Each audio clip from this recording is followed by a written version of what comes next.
আপনারা আপনাদের ছেলে যখন বিয়ে দিবেন তখনই একটি কথা মাথায় রাখবেন যে অনেক ঠান্ডা মাথায় ভালোভাবে মেয়ের আত্মীয় স্বজন পরিবার বা মেয়ের নানি বা মেয়ের নানাদের স্বভাব চরিত্র দেখে আত্মীয় করার সিদ্ধান্ত নেবেন। তা না হলে হয়তো কোনো এক সময় আপনার এই সুন্দর ছেলেটির জীবন নষ্ট হয়ে যাবে আপনাদের ভুলের কারণে।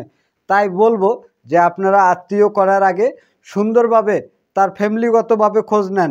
1 দিন 5 দিন 10 দিন খোঁজ নেন, নেওয়ার পরে আত্মীয়তা করেন। আত্মীয়তা করার সময় কখনো আপনি বড়লোক আপনার চেয়ে উচ্চতা এটা দেখবেন না, দেখবেন মানসিকতা আছে কিনা, তারা ভদ্র কিনা, মেয়ের মার স্বভাব চরিত্র ঠান্ডা আছে কিনা।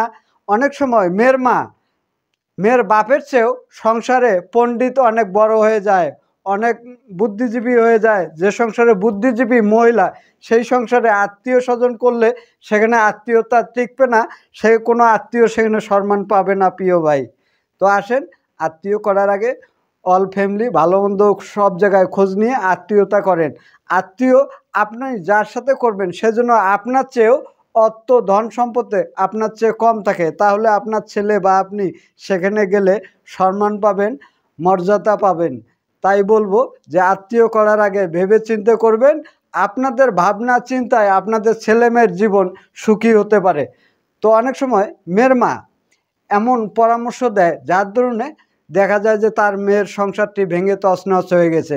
মেয়ের নানি শ্বশুরি তাকে জ্ঞান দেওয়ার নাম করে এমনও কুপরামর্শ দেয় তার নাতিনের সংসার ভেঙে খানখান হয়ে গেছে।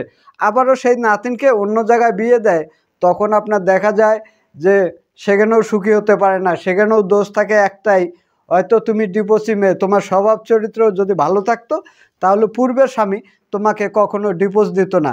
এই কথাগুলো মনে যে ধরা থাকে, তাই তারা মনে করেন যে বলতেই থাকে। এই কারণগুলোর কারণে আপনাদের মেয়ের বা আপনাদের নাতিনের অন্য কোনো জায়গায় সুখী কখনো হতে পারে না। তাই আসেন আপনারা এমন অবস্থায় এমন পরামর্শ দেন, এমনভাবে তৈরি করেন আপনার মেয়েকে নাতিনকে, সেজন্য স্বামীর বাড়িতে সুখে সংসারে থাকতে পারে। কারণ আপনার নাতিকে বলেন যে তার স্বামী শ্বশুর শাশুড়িকে যেন সেবা করে, নিজের মা বাবার মতো দেখে, তাহলে কোনো মেয়ে কোনোখান থেকে কোনো প্রকারে ডিভোর্স হবে না। তো আপনাদের জ্ঞান যতটুক থাকে আপনারাও জ্ঞান অর্জন করেন, আপনাদের মেয়েকে ছোটোর থেকে বড় করতে করতে অতটুকভাবে ওইভাবেই জ্ঞান দেন, মানবতা দিয়ে তৈরি করেন, তাহলে আপনাদের মেয়েরা স্বামী সংসারে সবসময়ের জন্য সুখী হবে। আপনাদের ভুল আমাদের ভুলের কারণে আমাদের ছেলেমেয়েরা সমাজে ডিভোর্স হচ্ছে, ডিভোর্সের পরে মনে হয় বহুত জায়গায় যাচ্ছে, সংসার হচ্ছে না। শেষমেশে কি বলে জানেন, যে আমার পূর্বের স্বামীটাই ভালো ছিল, ততদিনে পূর্বের স্বামী আর স্বামী থাকে না। কারণ আপনি যেমন অন্য গানে যে স্বামী খুঁজে নিয়েছেন, সেই স্বামীটিও স্ত্রী খুঁজে নেয়, তখন আর আপনার স্বামী থাকে না। তাই ভিডিওটি যদি ভালো লেগে থাকে তাহলে শেয়ার করে অন্যকে দেখার সুযোগ করে দেবেন, আর একটি লাইক কমেন্ট করে যাবেন পরবর্তী ভিডিও পাওয়ার জন্য। আসসালামু আলাইকুম।